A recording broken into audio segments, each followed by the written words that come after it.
The Detroit Regional Chamber's MPC20 Conversations, Respond and Rebuild digital series is provided in partnership with Detroit Public Television and presented by Blue Cross Blue Shield of Michigan, with additional support from Accenture, Bank of America, Barton Mallow, Comerica Bank, Consumers Energy, Delta Dental, Dow, DTE Energy, Enbridge Energy, Ford Motor Company, Huntington Bank, ITC, KPMG, the Kresge Foundation, Kroger, Michigan Economic Development Corporation, PNC Bank, Ralph C. Wilson Jr. Foundation, Rocket Mortgage by Quicken Loans, the Skillman Foundation, and TCF Bank.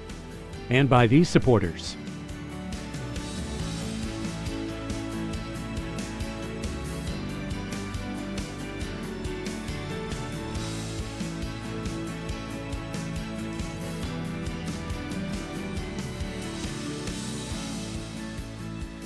Support for Detroit Public TV's coverage is provided by DTE Energy Foundation and Masco.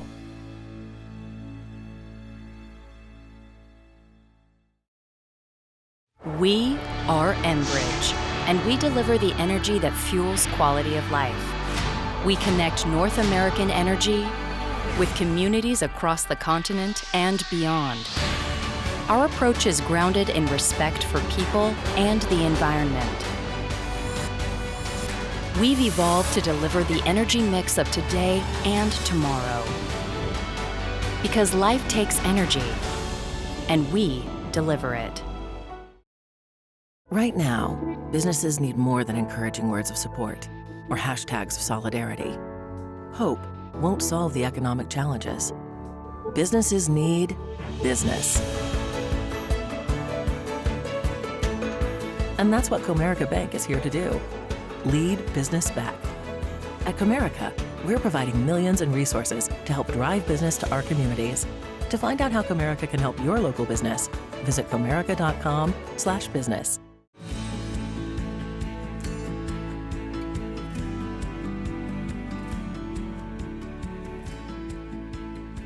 Greetings and welcome to MPC20 Conversations, Respond and Rebuild.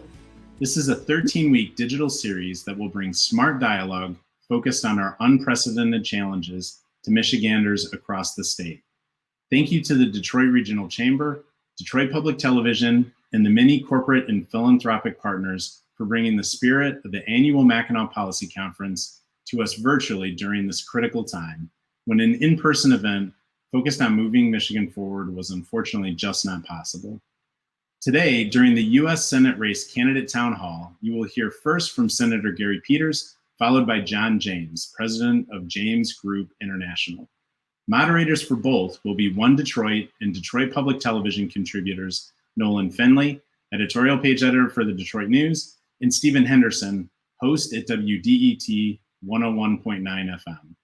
Each candidate will discuss their candidacy for the U.S. Senate and share their individual visions for Michigan during their respective conversations.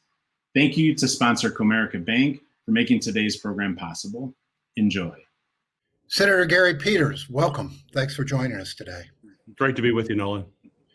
Senator, COVID-19 is overwhelming every other issue in this race. You recently voted against a stimulus relief package in the Senate.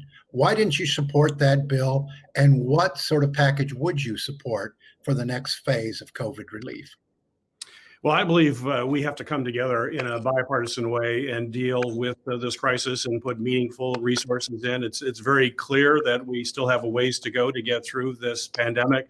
Economists across the board, whether they're to the left or the right, believe that we need to put resources in, and we have to understand that in particular, we have to protect our small businesses to make sure that they're healthy and get through this if we have any hope of having this economy recover as quickly as possible.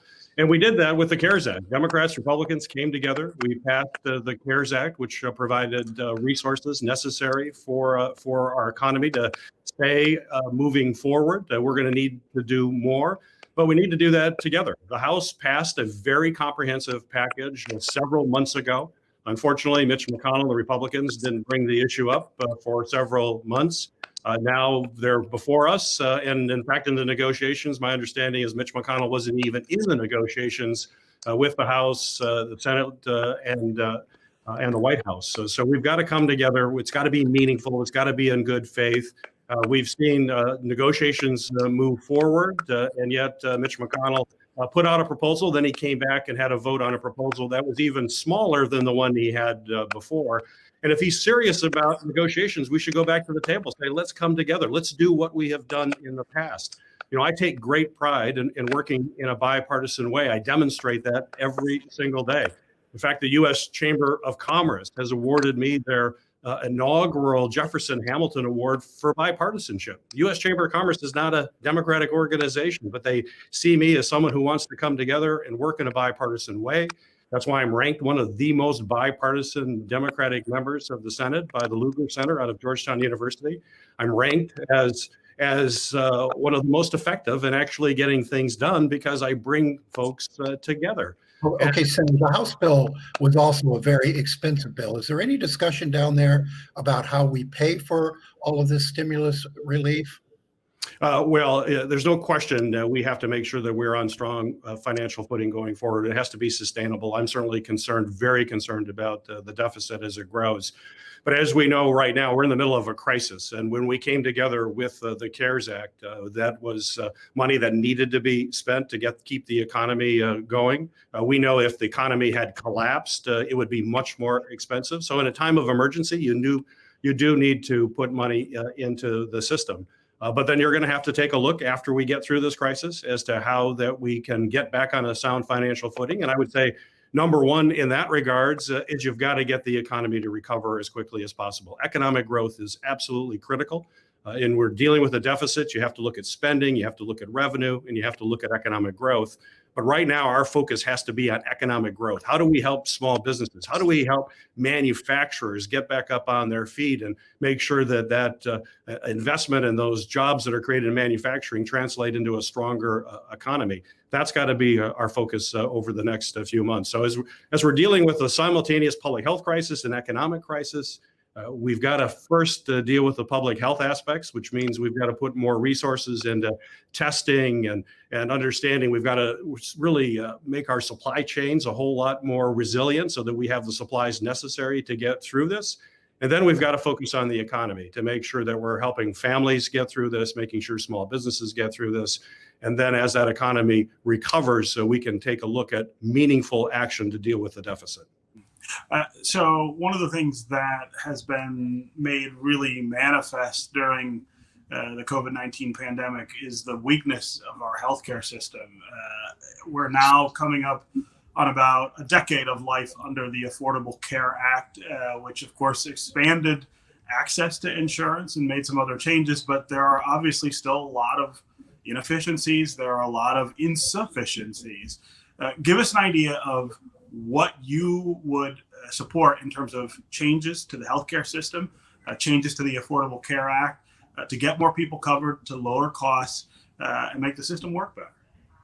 Well, there's no question a pandemic highlights the need for healthcare and the fact that everybody in this country, no matter who they are, no matter where they live, should have access to quality, affordable healthcare, particularly in a pandemic. That's why I've been pushing this administration to actually open up enrollment in the state exchanges that allow folks to purchase quality care at an affordable price.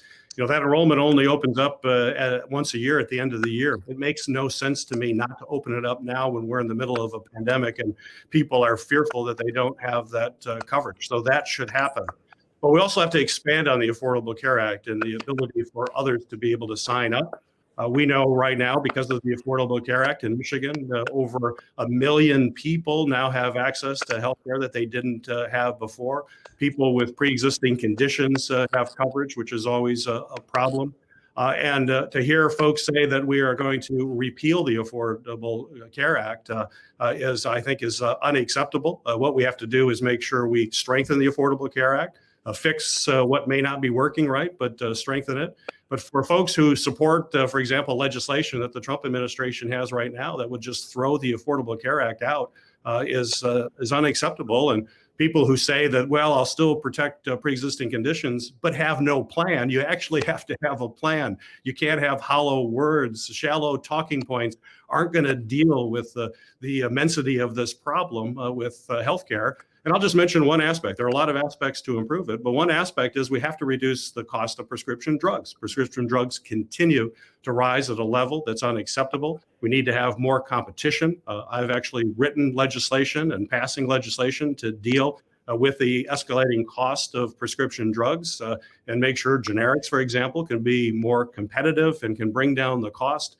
We have to make sure it is affordable, and that's dealing with the cost structure. But just throwing out the Affordable Care Act in its entirety without a plan is irresponsible. Let's make sure we're fixing what's not working the way we'd like and strengthen other areas that are already working for us. So there are a lot of Democrats who say that the solution to this is some form of single payer system. Medicare for all is one idea. There are lots of others out there. How far do you think we should go toward that kind of reform? Well, I do not support Medicare for all. I'm not on that legislation that is here before us, but I do believe that Medicare is a very efficient way to deliver health services to folks. That's why I support legislation that would allow people to buy into Medicare if they choose to do that, and to do it at an earlier age, starting at age 50. And also, I believe that in the Affordable Care Act, part of the Affordable Care Act, as you know, Stephen, it's a very broad act. It impacts all aspects of healthcare, and making sure that seniors can have lower drug prices, making sure that we can keep our children on our healthcare plans to age 26, having essential services are all part of that. But in the state exchanges, which is a part of it, where people can buy health insurance, I believe that one of the options for people in that state exchange, when they can pick from a variety of private companies, that Medicare should be one of those options in that state exchange. So certainly the opportunity for people to use Medicare is important. And I think we see how that works. And as that moves forward, we can reassess that situation and then take other steps. But right now, let's look at how we increase access to Medicare for folks through the Affordable Care Act. Senator, you're on the Armed Services Committee. Are we using our military appropriately? And what opportunities are there in that defense budget for Michigan? Well, there are tremendous opportunities for Michigan. It's something I focus on, as you mentioned, as a member of the Armed Services Committee. I'm the ranking member, which means I'm the top Democrat on Emerging Threats and Capabilities subcommittee. And we have two areas of responsibility. One, I oversee all the military special operations forces. So think U.S. Navy SEALs, and a position which I enjoy as a former U.S. Navy Reserve officer, lieutenant commander, and use that experience on that committee. But the other aspect of that committee is all the advanced research for the military. And so think of hypersonic missiles and artificial intelligence and how that's going to transform the warfare in dramatic ways. And we're really uniquely positioned here in Michigan. We have a GVSC system or unit, which is basically designing the next generation combat vehicle. It does advanced research for the Department of the Army. And when you think about the partnerships that we build with civilian automakers, with what's happening with the Department of Defense and the Army, and how we can integrate automation. Self-driving cars are transformative on the civilian side. Self-driving, autonomous warfighting equipment will save warfighters' lives, and it'll also make us highly competitive and give us a superior advantage on the battlefield. And all that technology can be devised and developed here in Michigan, which puts us at the forefront of really advanced manufacturing generally.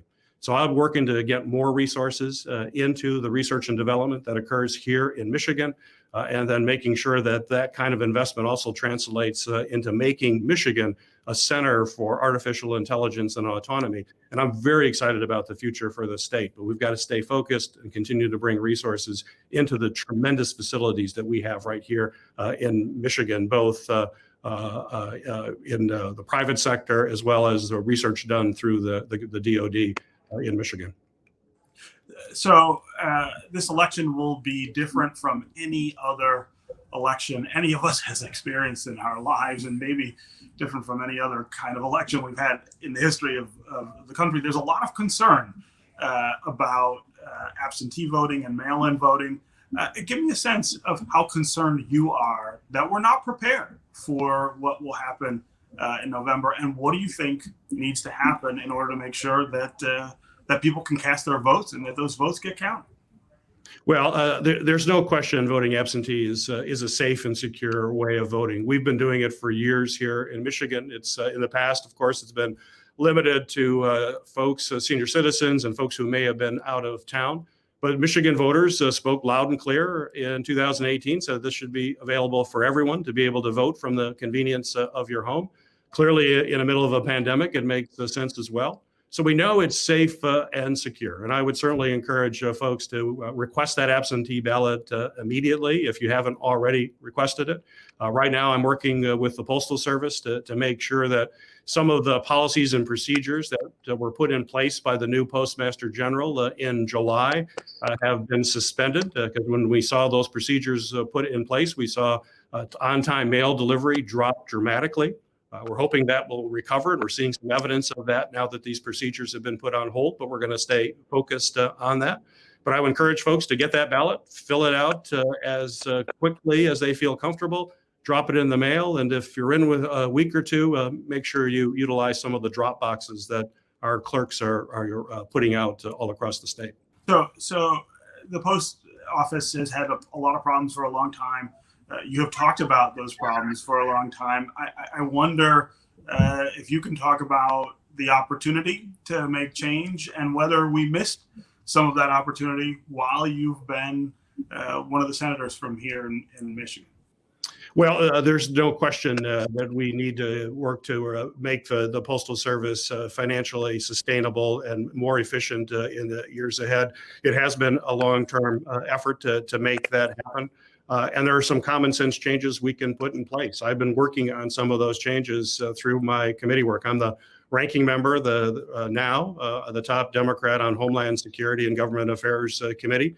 We were in very meaningful conversations to put in a number of reforms, including treating the Postal Service in a way similar to every company and every other federal agency is treated. They're not. In fact, some of their pre-funding requirements for healthcare are particularly onerous, and no one else has to meet those requirements. And that is a significant cash flow drain for the Postal Service. So we were in some meaningful conversations last year, and I'll be quite frank, unfortunately, the Republicans walked away from those discussions, including Mark Meadows, who is now the chief of staff to President Trump, walked away and showed no interest. The chair of my committee really has no interest in doing that.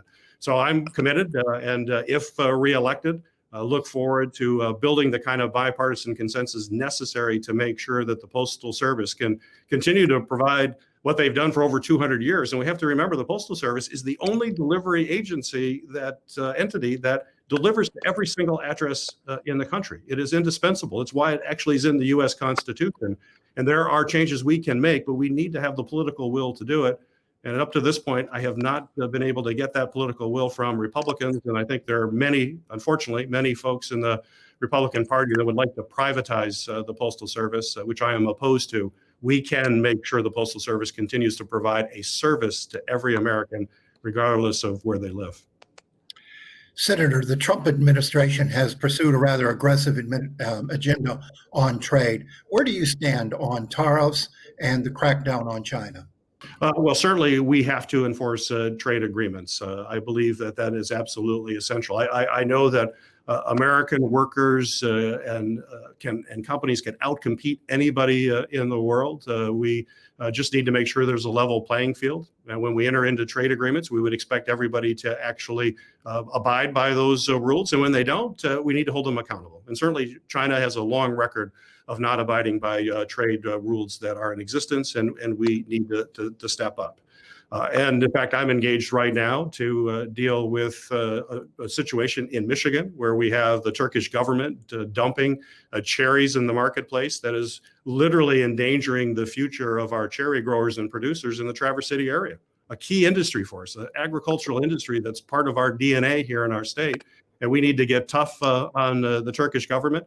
I've been fighting the fight with growers up in the Traverse City area. We've had some successes with tariffs. Unfortunately, we had a ruling where the ITC actually relied on Turkish data instead of U.S. data, and I'm now working to make sure that we have data from the U.S. government that will support the case that our cherry growers have made into how they're being hurt. So we have to certainly enforce those rules, but we have to do it also, I would say, in a way that makes sense, and that means focusing on the particular issue, not shooting overbroad and having unintended consequences. We've seen some of that with the Trump policies, particularly when it comes to agriculture in Michigan that's been hit. It's also been a challenge for our auto suppliers. So you've got to be smart about enforcing those trade policies. And you certainly shouldn't be doing things like punishing friends, which is what we have seen from this administration. We should not go after friends and make sure we have allies when we're dealing with those folks who violate trade agreements. And when I think about Michigan and the relationship we have with Canada, for example, in fact, if Michigan were a country, we'd be the second largest trading partner with Canada. It's absolutely critical for our economy to make sure we have robust trade between our two countries. And we've got to strengthen that relationship instead of put a strain on it. Another big issue with the Trump administration has been its approach to immigration and changing immigration. We used to talk about the possibility for comprehensive immigration reform. Certainly the administration doesn't seem open to that. I wonder what you make of the possibility to solve this problem through legislation at some point, and what would that look like? There's no question we have to. And I hear in my office regularly from folks who are concerned about the immigration policies and as they exist right now. And I think about folks in agriculture to make sure we have workers that can come here and they're not immigrating permanently, but able to just come in to work during the harvest season. We've got other seasonal workers, Mackinac Island and other places that have challenges. We have a broken immigration system that needs to be overhauled. And I believe that we can come together in a bipartisan way to do that. Although I will be perfectly frank, I think it's very difficult with the president we have now. And I'll just give you a brief example. When we were trying to negotiate through a government shutdown, which I think is absolutely outrageous that we would shut down the government. It should never happen. But I actually we pulled together a group of 20 senators, half Republicans, half Democrats. There were 20 of us. And we worked through a compromise that we thought would really provide meaningful reform. I had 10 Republican senators who said they would support that legislation. We went to Mitch McConnell. He put it on he scheduled it to be on the floor. And even though the White House was being informed about all this, the day of the election, President Trump said, I oppose that legislation. And nearly all of the Republicans who had agreed to it the day before all said now they can't support this bipartisan compromise because the president was opposed to it. We have to get past that. We can come together. As I mentioned earlier, I have a history of working together and getting legislation passed in a bipartisan way. And in fact, if you just look at the last 2 years, over the last 2 years, I have written and passed more legislation through the United States Senate than any other U.S. senator, either Democratic or Republican. That's the kind of thing we need to do to bring folks together. And we were very close to doing something with Dreamers and dealing with border protection. And yet it ended because the president abruptly and without real clear explanation said no. So we have to do it. And hopefully after this election, we'll have an opportunity to deal with a critical issue. Okay, Senator Gary Peters, thanks very much for being with us on MPC20 Conversations. Great to be with both of you. Stephen, Nolan, thank you so much. Thank you, Senator. Appreciate it.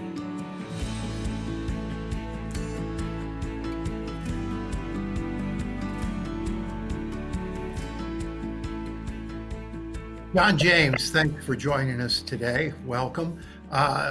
John, you're coming to politics from the business world. You and your family run a manufacturing business. What do businesses like yours need from the federal government to recover from the damage done by the COVID-19 pandemic? So that's a great question. And I understand what it takes to create jobs and opportunities for people around the state of Michigan. And, businesses are used to dealing with tough times. We're very thick-skinned and hard workers in the state, but we can deal with good times and bad. But the one thing that businesses struggle through is uncertainty. What government needs to provide business is certainty. And I think we can do that with common sense, science-based tax reform, regulatory reform, and tort reform, so that we can have positive, sustainable, inclusive economic growth that incentivizes businesses to come back and thrive in Michigan, that allows businesses that are already here to grow and thrive in Michigan. And that's kind of a policy that not just talks about creating jobs, but creating more job creators, the innovators, entrepreneurs like my dad, that created opportunities for folks in Detroit, around the state and eastern Mississippi. Following up on that, John, the COVID package that the Senate put together and was rejected along partisan lines, would you have supported that bill? And if so, how would you pay for all this COVID relief and stimulation that Congress is passing? Yes, and economic growth. See, here's the thing. Our system was set up that it's most beneficial when more people can participate in the economy. This is a massive problem that predates, the current issues. Yes, I would have supported this relief bill, but people need help now. Our schools need help now. And that relief should be tied directly and only to COVID-related shortfalls.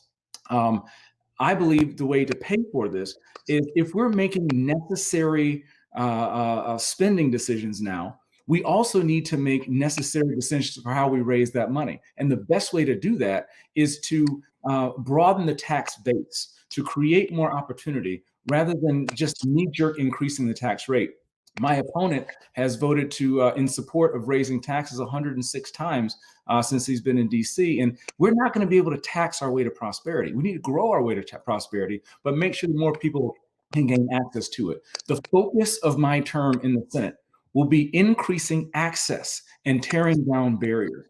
From a physical standpoint, with infrastructure and focusing on the barriers that, many in Detroit face with transit. You have people talking about fixing the roads and investing in infrastructure. Well, these are people who have cars and can afford car insurance. There are people in the city of Detroit, and I'm learning on the mayor's workforce development board, that are separated from opportunity. You look at the service-based jobs that are available in the suburbs, but you have most of the people who can work those jobs in the city, and they're isolated from that opportunity. That's one way that we can invest to make sure that we can marry opportunity with the need.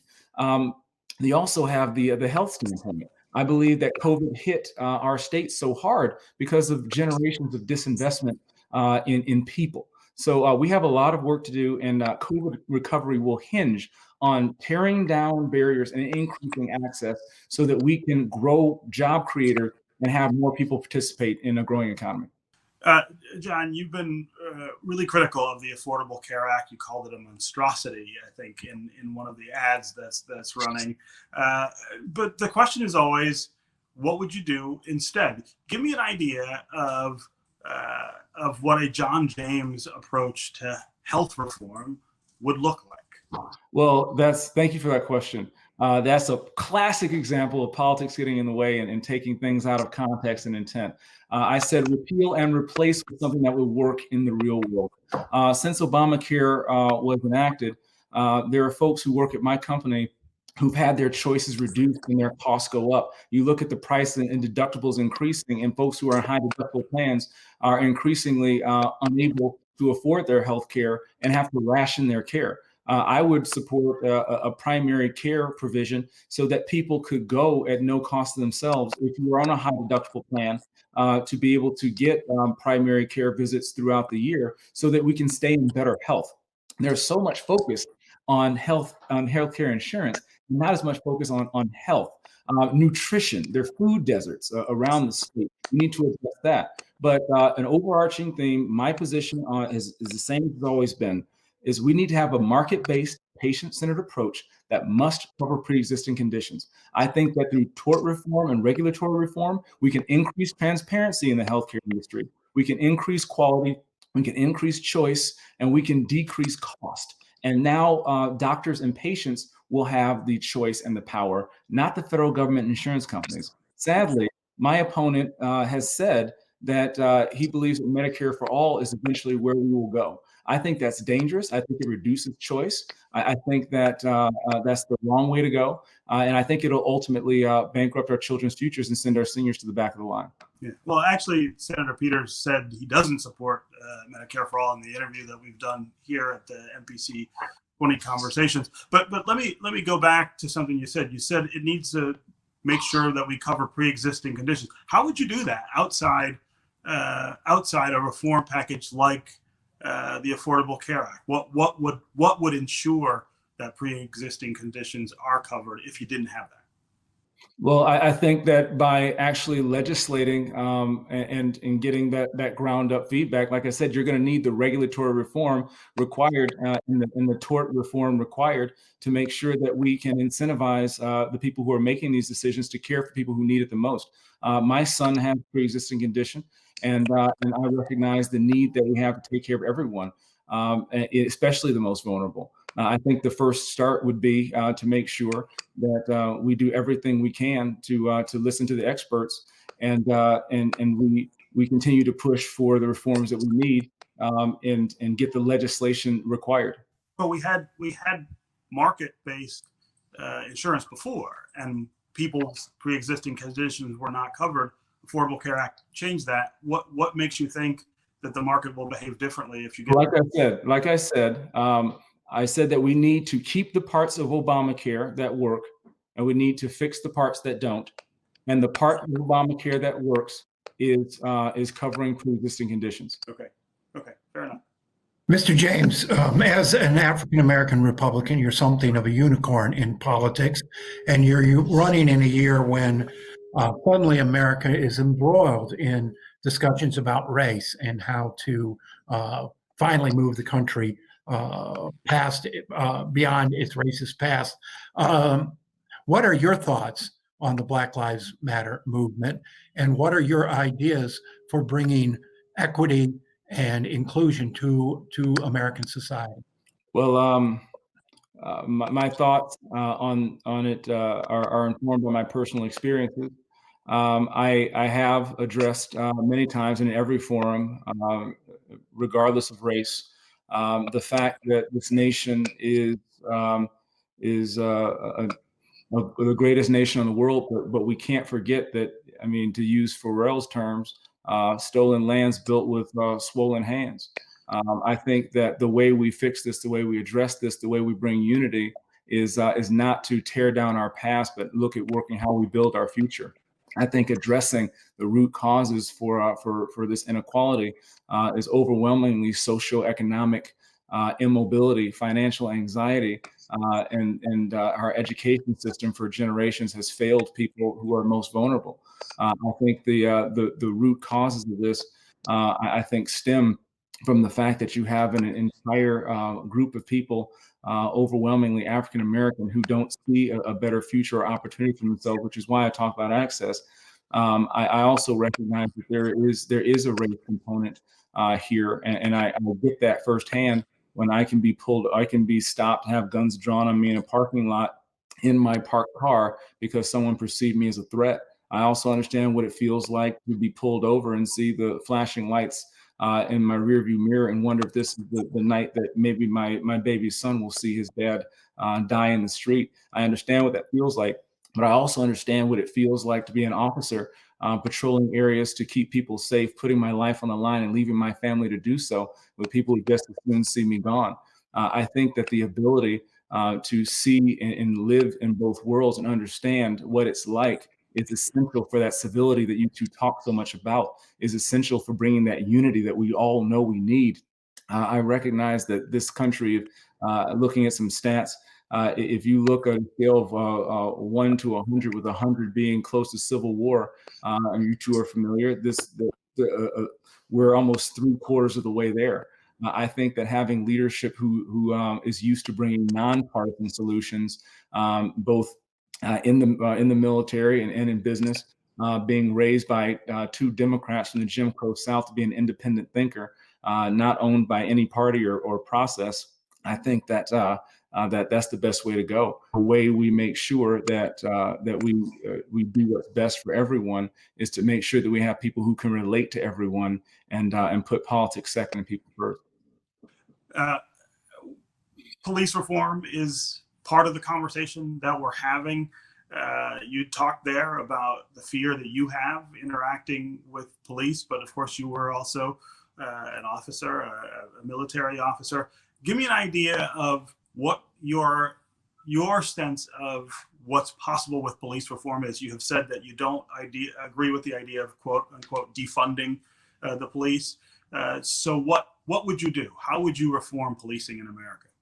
Well, a great start would be to actually increase funding for public safety efforts. I think increasing the training and quality of officers would go a long, long way. And I think simply being a military veteran, doing more than saying thank you. I think that increasing the ability for our officers to train, increasing officers for particularly in use of force, and having been trained in the military, when you subdue your target, or when you subdue a person, a human being, once that individual ceases to be a threat, then you are in their custody and their life is in your hands. Recognizing and making sure that higher quality officers, increased training, community policing, more transparency. These are all things that hiring more officers who are from the areas that they're policing.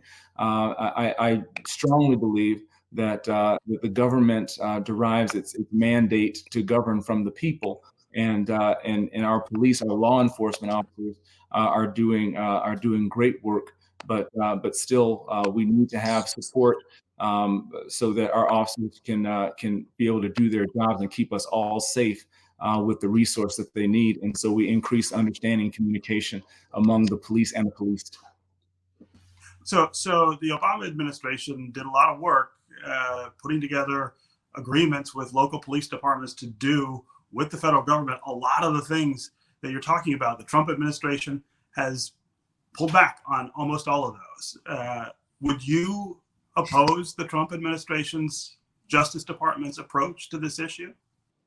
Well, one of the things that has happened most recently is police reform that came up in the Senate, and was written by Tim Scott to actually move in the direction of police reforms, and it was down partisan lines. It was defeated.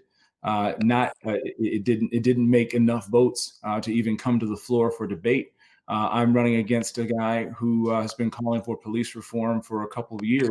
And then when he had the opportunity to vote for it, he chose his party. He voted against further debate on police reform to improve that bill. And I think that was wrong.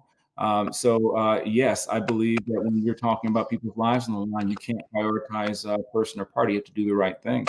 And I think that starting with the police reform bill that was previously supported by my opponent, but conveniently not supported anymore, is something that would move in that direction. One of the things that I believe helped in the city of Detroit specifically was a consent decree in a couple years back, where there were actually instances of deaths in custody and unwarranted shootings cover up, and the police department in the city of Detroit has gotten significantly better. And I believe that that's under the leadership of Chief Craig and Mayor Mike Duggan. I think that by recognizing that we are not perfect, and that policing is a high risk endeavor, I think that continuing to work toward perfection is something that Detroit Police Department has done, and continuing to increase transparency and accountability, particularly with policing and incarceration, is something we need to move toward. So those consent decrees were part of the Obama reforms in lots of different cities. You support that? You know what? If it saves lives and it makes sense, then it shouldn't be partisan, Stephen. And putting someone's name in front of it doesn't make it right or wrong. I think that what's best for people determines what's right or wrong. Mr. James, we were in the military, as you mentioned, spent 8 years, including tours, combat tours in Iraq. Is America using its military appropriately? And what opportunities are there in the defense budget for Michigan manufacturers? Oh, that's a great question, Nolan. I would say no. We are not built to be the world's police force. I'll say that Hussein is dead. Osama bin Laden is dead. Soleimani is dead. Al-Baghdadi is dead. We have been at war for 20 years. And after this September 11th, and the hundreds of thousands of people from around the world who've died, the thousands of Americans who've lost their lives and have been maimed, it's time to wind down, past time to wind down a global war on terror. I would work with the president to do that. with a target date. Of course, working with our experts to make sure we do that safely. But we need to end this war in the first part of my Senate term. I would love to have it done, ending the global war on terror officially by the 20th anniversary of September 11th next year. That should be the goal. But ultimately, we have families that are strung out, suicide rates that are increasing, and we haven't had what I believe over a number of administrations a clear path out.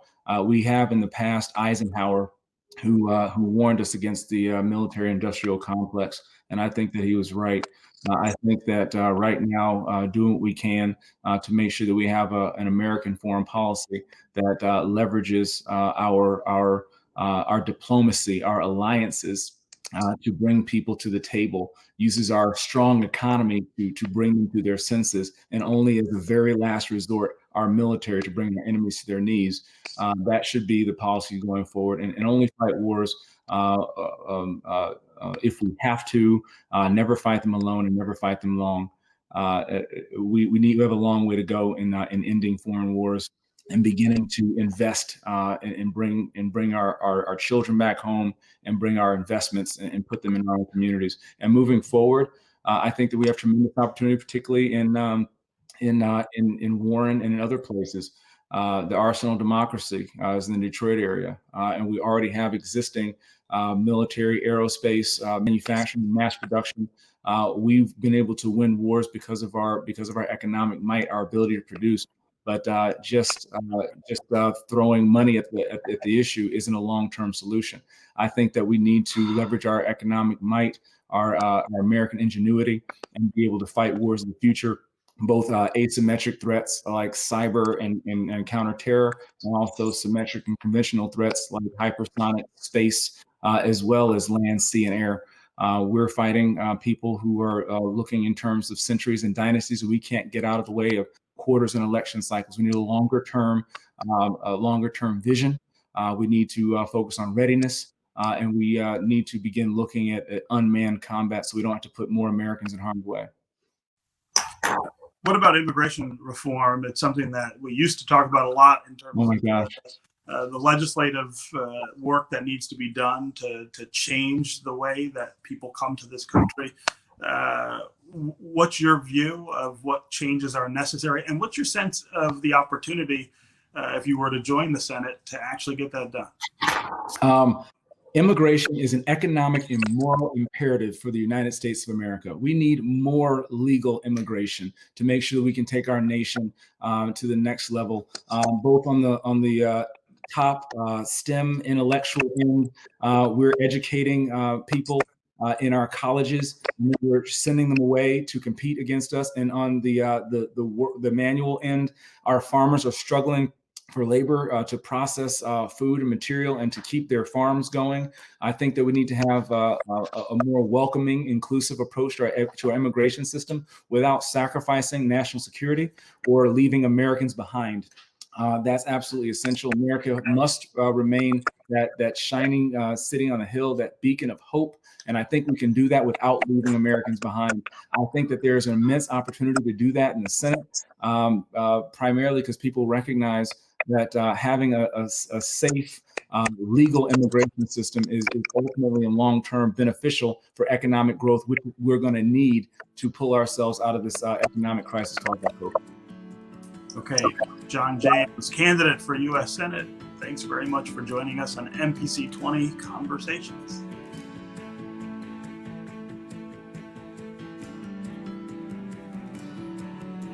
The Detroit Regional Chamber's MPC20 Conversations Respond and Rebuild digital series is provided in partnership with Detroit Public Television and presented by Blue Cross Blue Shield of Michigan, with additional support from Accenture, Bank of America, Barton Malow, Comerica Bank, Consumers Energy, Delta Dental, Dow, DTE Energy, Enbridge Energy, Ford Motor Company, Huntington Bank, ITC, KPMG, the Kresge Foundation, Kroger, Michigan Economic Development Corporation, PNC Bank, Ralph C. Wilson Jr. Foundation, Rocket Mortgage by Quicken Loans, the Skillman Foundation, and TCF Bank.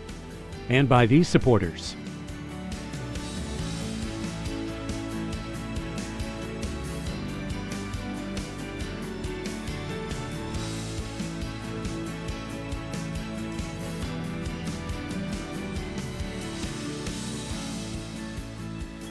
Support for Detroit Public TV's coverage is provided by DTE Energy Foundation and Masco.